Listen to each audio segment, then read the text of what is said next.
It was when curiosity about Gatsby was at its highest that the lights in his house failed to go on one Saturday night. And, as obscurely as it had begun, his career as Trimalchio was over. Only gradually did I become aware that the automobiles which turned expectantly into his drive stayed for just a minute and then drove sulkily away. Wondering if he were sick, I went over to find out. An unfamiliar butler with a villainous face squinted at me suspiciously from the door. So Nick hasn't heard from Gatsby for kind of a long time now. So he kind of goes next door to see if he's okay. Is Mr. Gatsby sick? Nope. After a pause, he added, Sir, in a dilatory, grudging way. I hadn't seen him around, and I was rather worried. Tell him Mr. Carroway came over. Who? He demanded rudely. Carroway. Carroway. All right, I'll tell him. Abruptly, he slammed the door. My Finn informed me that Gatsby had dismissed every servant in his house a week ago, and had replaced them with half a dozen others who never went into West Egg Village to be bribed by the tradesmen, but ordered moderate supplies over the telephone. The grocery boy reported that the kitchen looked like a pigsty, and the general opinion in the village was that the new people weren't servants at all. Next day, Gatsby called me on the phone. Going away? I inquired. No, old sport. I hear you fired all your servants. I wanted somebody who wouldn't gossip. Daisy's comes over quite often, in the afternoons. So the whole caravansary had fallen in like a card house at the disapproval in her eyes. So basically, like, all the servants that he had had before, he fired because Daisy didn't approve of them, and she wanted, like, people that she thought were better. So basically, he fired his entire staff and hired all new people to please Daisy.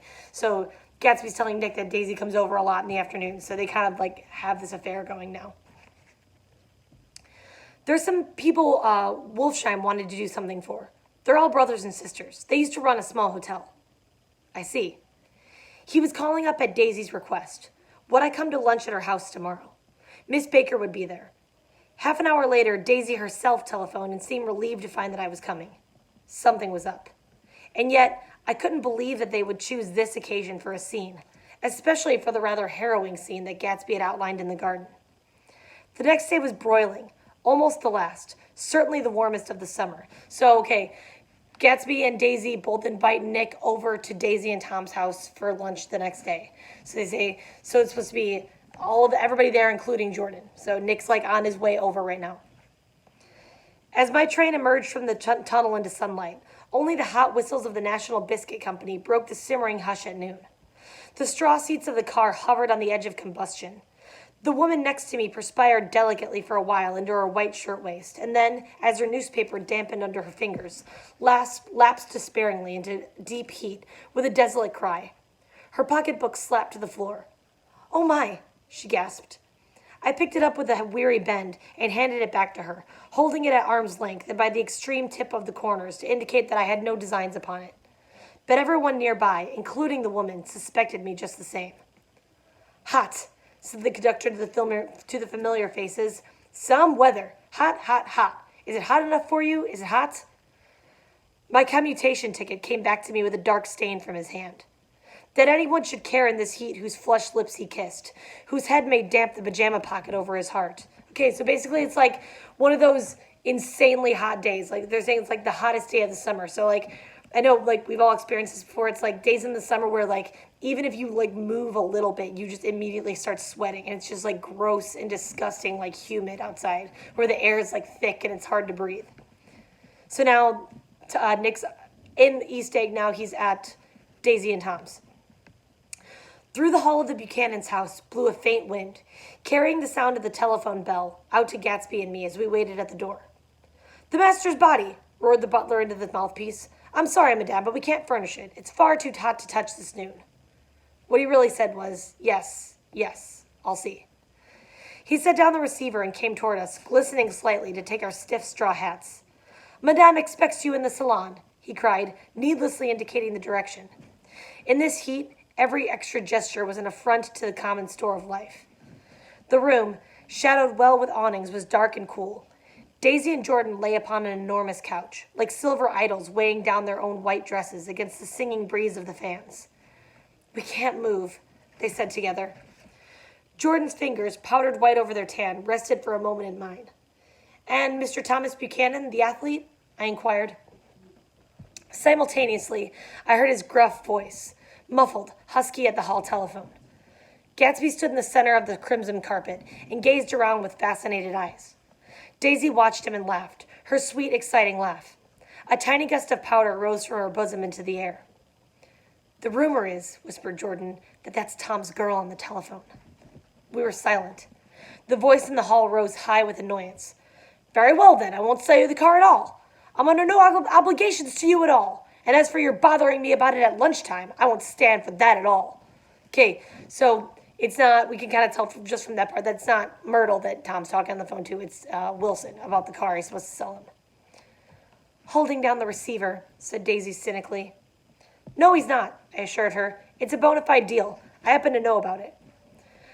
Tom flung open the door, blocked out its space for a moment with his thick body, and hurried into the room. "Mr. Gatsby!"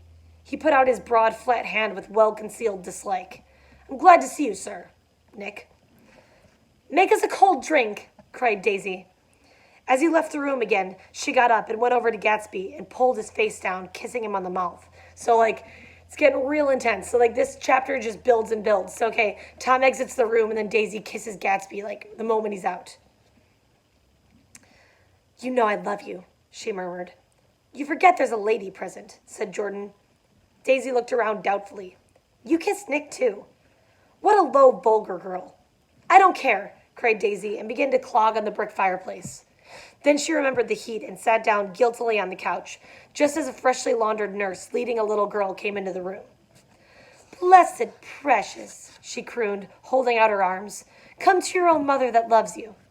The child, so this is her daughter, relinquished by the nurse, rushed across the room and rooted shyly into her mother's dress. "The blessed precious. Did mother get powder on your old yellowy hair? Stand up now and say howdy-do." Gatsby and I in turn leaned down and took the small, reluctant hand. Afterward, he kept looking at the child with surprise. I don't think he had ever really believed in its existence before. So, Gatsby obviously knew that Daisy had a kid with Tom, but it was almost like seeing the child is a sign of her relationship with Tom. And seeing the kid makes it actually real. He's realizing, oh my God, she does have a kid with this guy. "I got dressed before luncheon," said the child, turning eagerly to Daisy. "That's because your mother wanted to show you off." Her face bent into the single wrinkle of the small white neck. "You dream, you absolute little dream." "Yes," admitted the child calmly. "Aunt Jordan's got on a white dress, too." "How do you like your mother's friends?" Daisy turned her around so that she faced Gatsby. "Do you think they're pretty?" "Where's Daddy?" "She doesn't look like her father," explained Daisy. "She looks like me. She's got my hair and shape of the face." Daisy sat back upon the couch. The nurse took a step forward and held out her hand. "Come, Pammy." "Goodbye, sweetheart." With a reluctant backward glance, the well-disciplined child held to her nurse's hand and was pulled out the door, just as Tom came back, preceding 4 gin rickeys that clicked full of ice. Gatsby took up his drink. "They certainly look cool," he said with visible tension. We drank in long, greedy swallows. "I read somewhere that the sun's getting hotter every year," said Tom genially. "It seems that pretty soon the Earth's going to fall into the sun. Or, wait a minute, it's just the opposite. The sun's getting colder every year." "Come outside," he suggested to Gatsby. "I'd like you to have a look at the place." I went with them out on the veranda. On the green sound, stagnant in the heat, one small sail crawled slowly toward the fresher sea. Gatsby's eyes followed it momentarily. He raised his hand and pointed across the bay. "I'm right across from you." "So you are." Our eyes lifted over the rose beds and the hot lawn and the weedy refuse of the dog days along shore. Slowly, the white wings of the boat moved against the blue, cool limit of the sky. All ahead lay the scalloped ocean and the abounding Blessed Isles. "There's a sport for you," said Tom, nodding. "I'd like to be out there with him for about an hour." We had luncheon in the dining room, darkened too against the heat, and drank down a nervous gaiety with the cold ale. "What'll we do with ourselves this afternoon?" cried Daisy. "And the day after that, and the next 30 years?" "Don't be morbid," Jordan said. "Life starts all over again when it gets crisp in the fall." "But it's so hot," insisted Daisy, on the verge of tears. "And everything's so confused. Let's all go to town." Meaning, let's go to New York City. Her voice struggled on through the heat, beating against it molding its senselessness into forms. I've heard of making a garage out of a stable, Tom was saying to Gatsby, but I'm the first man who ever made a stable out of a garage. Who wants to go to town? Demanded Daisy insistently. Gatsby's eyes floated toward her. Ah, she cried. You look so cool. Their eyes met, and they stared at each other, alone in space. With an effort, she glanced down at the table. You always look so cool, she repeated. She had told him that she loved him, and Tom Buchanan saw. He was astounded. His mouth opened a little, and he looked at Gatsby and then back at Daisy, as if he had just recognized her as someone he knew a long time ago. You resemble the advertisement of the man, she went on innocently. You know, the advertisement of the man. All right, broke in Tom quickly. I'm perfectly willing to go to town. Come on, we're all going to town. He got up, his eyes still flashing between Gatsby and his wife. No one moved. Come on! His temper cracked a little. What's the matter anyhow? If we're going to town, let's start. Okay, so tensions are kind of starting to break. So Tom has realized right now for the first time that there's something going on between Daisy and Gatsby, and he's freaking out. So we're going to take a look at that. You look so cool. You always look so cool.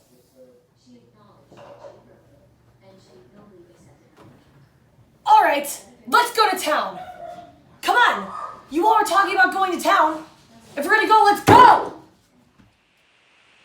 His hand, trembling with his effort at self-control, bore to his lips the last of his glass of ale. Daisy's voice got us to our feet and out and onto the blazing gravel drive. Are we just going to go? She objected. Like this? Aren't we going to let anyone smoke a cigarette first? Everybody smoked all through lunch. Oh, let's have fun, she begged him. It's too hot to fuss. He didn't answer. Have it your own way, she said. Come on, Jordan. They went upstairs to get ready while we three men stood there shuffling the hot pebbles with our feet. A silver curve of the moon hovered already in the western sky. Gatsby started to speak, changed his mind, but not before Tom wheeled and faced him expectantly. Have you got your stables here? Asked Gatsby with an effort. About a quarter of a mile down the road. Oh, a pause. I don't see the idea of going to town, broke out Tom savagely. Women get these notions in their heads. Shall we take anything to drink? Called Daisy from an upper window. I'll get some whiskey, answered Tom. He went inside. Gatsby turned to me rigidly. I can't say anything in his household sport. She's got an indiscreet voice, I remarked. It's full of... I hesitated. Her voice is full of money, he said suddenly. That was it. I'd never understood before. It was full of money. That was the inexhaustible charm that rose and fell in it, the jingle of it, the cymbal song of it. High in a white palace, the king's daughter, the golden girl. It's like talking about Daisy. Tom came out of the house wrapping a quart bottle in a towel, followed by Daisy and Jordan, wearing small, tight hats of metallic cloth and carrying light capes over their arms. Shall we all go in my car? Suggested Gatsby. He felt the hot green leather of the seat.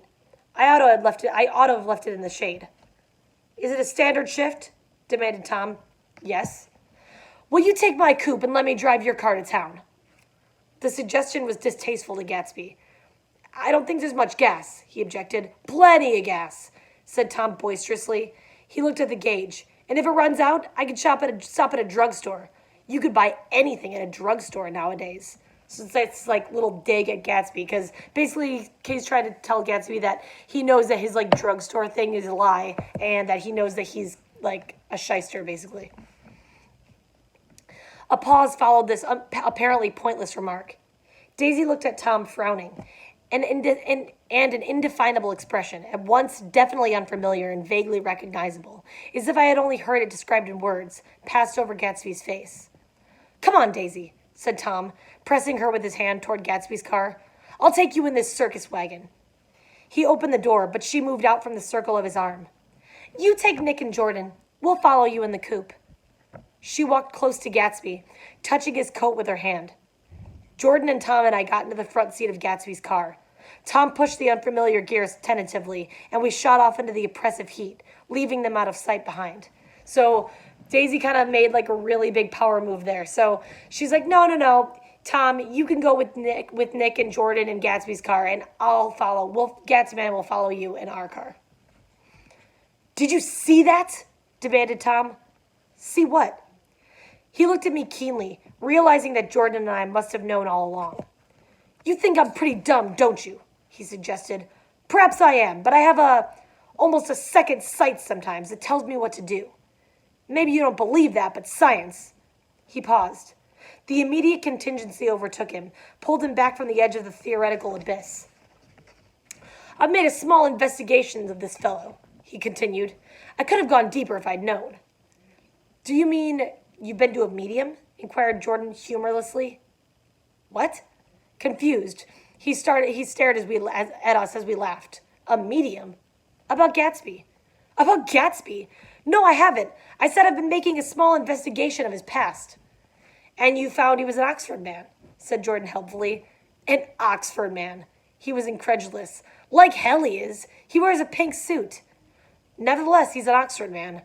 Oxford, New Mexico, snorted Tom contemptuously, or something like that. It's basically like, Tom's like, yeah, this guy definitely is not from Oxford, and I made an investigation into his past, and I found out some stuff about him. Listen, Tom, if you're such a snob, why did you invite him to lunch? Demanded Jordan crossly. Daisy invited him. She knew him before. We were married. God knows where. We were all irritable now with the fading ale and aware of it as we drove for a while in silence. Then, as Dr. T.J. Eckelberg's faded eyes came into sight down the road, I remembered Gatsby's caution about gasoline. We've got enough to get us to town, said Tom. But there's a garage right here, objected Jordan. I don't want to get stalled in this baking heat. Tom threw on both brakes impatiently, and we slid to an abrupt, dusty spot under Wilson's sign, so they stopped at Wilson's gas station. After a moment, the proprietor emerged from the interior of his establishment and gazed hollow-eyed at the car. Let's have some gas, cried Tom roughly. What do you think we stopped for, to admire the view? I'm sick, said Wilson without moving. Been sick all day. What's the matter? I'm all run down. Well, shall I help myself? Tom demanded. You sounded well enough on the phone. With an effort, Wilson left the shade in support of the doorway and, breathing hard, unscrewed the cap of the tank. In the sunlight, his face was green. I didn't mean to interrupt your lunch, he said, but I need money pretty bad, and I was wondering what you were going to do with your old car. How do you like this one? Inquired Tom. I bought it last week.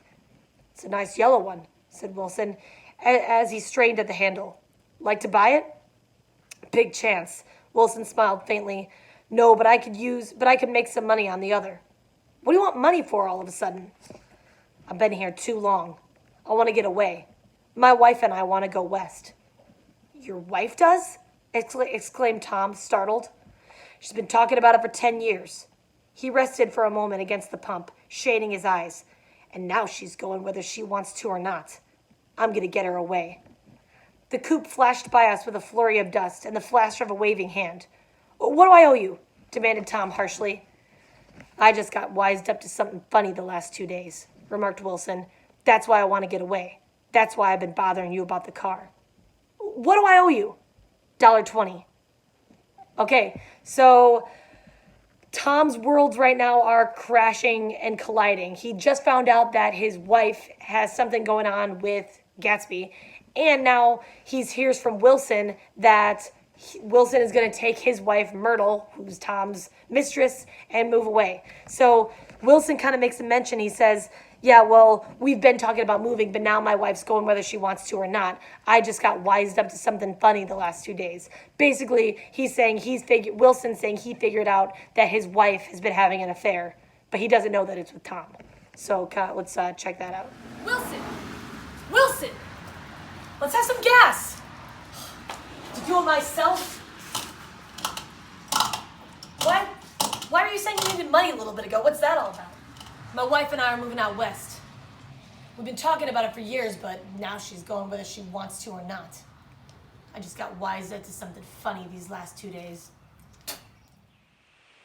The relentless beating heat was beginning to confuse me, and I had a bad moment there before I realized that so far, his suspicions hadn't alighted on Tom.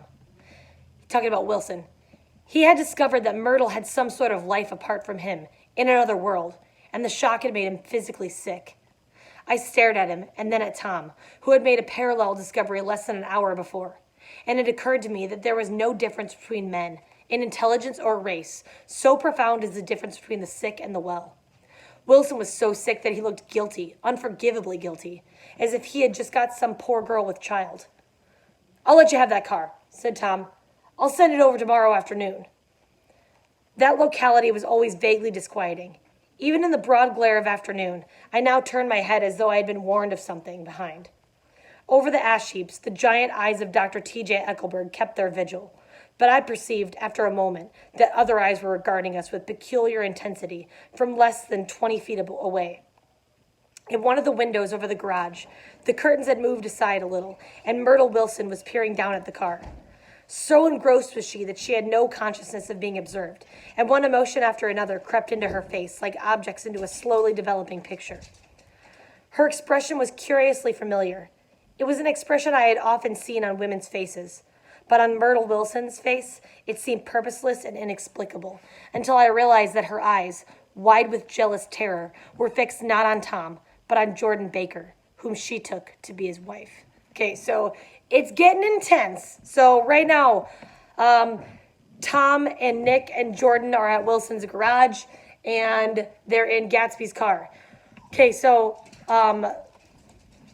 basically, Wilson has told Myrtle that she was going, basically that he knows that she's been having an affair with someone, and so he's locked her in the upstairs room, and so she's looking down outside and thinks that Tom has showed up with Jordan Baker, who she thinks is Daisy. So she thinks Tom's showing up there with his wife. She doesn't know what Daisy looks like, and she thinks that Jordan is Daisy. There is no confusion like the confusion of a simple mind, and as we drove away, Tom was feeling the hot whips of panic. His wife and his mistress, until an hour ago, secure and inviolate, were slipping precipitately from his control. Instinct made him step on the accelerator with the double purpose of overtaking Daisy and leaving Wilson behind, and we sped along toward Astoria at 50 miles an hour, until, among the spidery girders of the elevated, we came in sight of the easygoing blue coupe. "Those big movies around 50th Street are cool," suggested Jordan. "I love New York on summer afternoons when everyone's away. There's something very sensuous about it, overripe, as if all sorts of funny fruits were going to fall into your hands." The word sensuous had the effect of further disquieting Tom, but before he could invent a protest, the coupe came to a stop, and Daisy signaled us to draw up alongside. "Where are we going?" she cried. "How about the movies?" "It's so hot," she complained. "You go. We'll ride around and meet you after." With an effort, her wit rose faintly. "We'll meet you on some corner. I'll be the man smoking 2 cigarettes. "We can't argue about it here," Tom said impatiently, as a truck gave out a cursing whistle behind us. "You follow me to the south side of Central Park, in front of the plaza." Several times he turned his head and looked back for their car, and if the traffic delayed them, he slowed up until they came into sight. I think he was afraid that they would dart down a side street and out of his life forever. But they didn't. And as we all took the less explicable step of engaging the parlor of a suite in the Plaza Hotel. So they decided to rent a hotel room and hang out there, basically. And the Plaza Hotel is this really fancy hotel in New York City, right by Central Park. The prolonged and tumultuous argument that ended by herding us into that room eludes me, though I have a sharp physical memory that, in the course of it, my underwear kept climbing like a damp snake around my legs, and intermittent beads of sweat raced cool across my back. The notion originated with Daisy's suggestion that we hire 5 bathrooms and take cold baths, and then assumed more tangible form as a place to have a mint julep. Each of us said over and over that it was a crazy idea. We all talked at once to a baffled clerk and thought or pretended to think that we were being very funny. The room was large and stifling, and though it was already 4 o'clock, opening the windows admitted only a gust of hot shrubbery from the park. Daisy went to the mirror and stood with her back to us, fixing her hair. "It's a swell suite," whispered Jordan respectfully, and everyone laughed. "Open another window," commanded Daisy without turning around. "There aren't any more." "Well, we'd better telephone for an axe." "The thing to do is to forget about the heat," said Tom impatiently. "You make it 10 times worse by crabbing about it." He unrolled the bottle of whiskey from the towel and put it on the table. "Why not let her alone, old sport?" remarked Gatsby. "You're the one that wanted to come to town." There was a moment of silence. The telephone book slipped from its nail and splashed on the floor, whereupon Jordan whispered, "Excuse me," but this time no one laughed. "I'll pick it up," I offered. "I've got it. Gatsby examined the parted string, muttered, in an interested way, and tossed the book on a chair. That's a great expression of yours, isn't it? Said Tom sharply. What is? All this old sport business. Where'd you pick that up? Now see here, Tom, said Daisy, turning around from the mirror. If you're going to make personal remarks, I won't stay here a minute. Call up and order some ice for the mint julep. As Tom took up the receiver, the compressed heat exploded into sound, and we were listening to the portentous chords of Mendelssohn's Wedding March from the ballroom below. Imagine marrying anybody in this heat, cried Jordan dismally. Still, I was married in the middle of June, Daisy remembered. Louisville in June. Somebody fainted. Who was it fainted, Tom? Biloxi, he answered shortly. A man named Biloxi. Biloxi. And he made boxes. That's a fact. And he was from Biloxi, Mississippi. They carried him into my house, appended Jordan, because we lived just 2 doors from the church. And he stayed 3 weeks until Daddy told him he had to get out. The day after he left, Daddy died. After a moment, she added, as if she might have sounded irreverent. There wasn't any connection. I used to know a Bill Biloxi from Memphis, I remarked. That was his cousin. I knew his whole family history before he left. He gave me an aluminum putter that I use today. The music had died down as the ceremony began. So, they're listening right now. There's, a wedding going on below in the, at the hotel they're at. The music had died down as the ceremony began, and now a long cheer floated in at the window, followed by intermittent cries of, yeah, and finally by a burst of jazz as the dancing began. We're getting old, said Daisy. If we were young, we'd rise and dance. Remember Biloxi, Jordan warned her. Where'd you know him, Tom? Biloxi? He concentrated with an effort. I didn't know him. He was a friend of Daisy's. He was not, she denied. I'd never seen him before. He came down in the private car. Well, he said he knew you. He said he was raised in Louisville. Asa Bird brought him around at the last minute and asked if we had room for him. Jordan smiled. He was probably bumming his way home. He told me he was president of your class at Yale. Tom and I looked at each other blankly. Biloxi? First place, we didn't have any president. Gatsby's foot beat a short, restless tattoo, and Tom eyed him suddenly. By the way, Mr. Gatsby, I understand you're an Oxford man.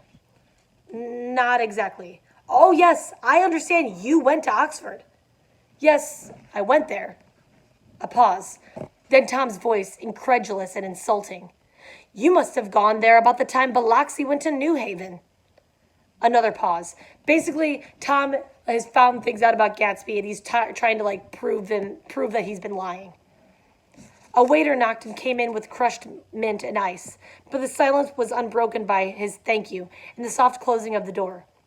This tremendous detail was to be cleared up at last. I told you I went there, said Gatsby. I heard you, but I'd like to know when. It was in 1919. I only stayed 5 months. That's why I can't really call myself an Oxford man. Tom glanced around to see if we mirrored his unbelief, but we were all looking at Gatsby. It was an opportunity they gave to some of the officers after the armistice, he continued. We could go to any one of the universities in England or France. I wanted to get up and slap him on the back. I had one of those renewals of complete faith in him that I'd experienced before. Daisy rose, smiling faintly, and went to the table. Okay, so at this point right now, pretty much Tom is trying to just prove to everybody that Gatsby has been lying and that what he's saying isn't true. So tensions have rose and are getting more and more intense, and they're about to break. Since this chapter is so long and so many things happen in the next parts, we're going to stop there, and I'm just going to split this one in two because it's really long. So, all right, we'll stop right there, and on Monday, I'll post the second half of chapter 7, so get ready.